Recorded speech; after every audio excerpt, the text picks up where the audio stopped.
Messages to Young People. Chapter 23. One weak point. We may flatter ourselves that we are free from many things of which others are guilty, but if we have some strong points of character, and but one weak point, there is yet a communion between sin and the soul. The heart is divided in its service, and says, some of self and some of thee.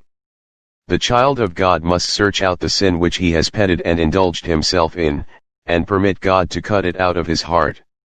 He must overcome that one sin, for it is not a trifling matter in the sight of God.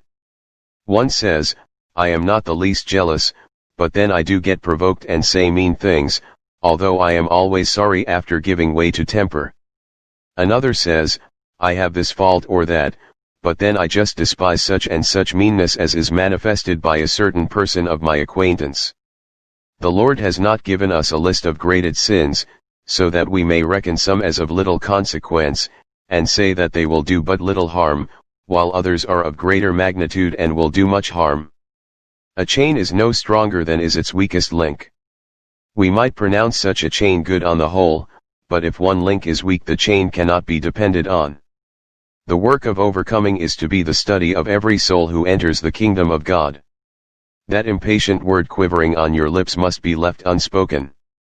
That thought that your character is not rightly estimated must be put from you, for it weakens your influence, and works out the sure result, making you of light estimation in the minds of others.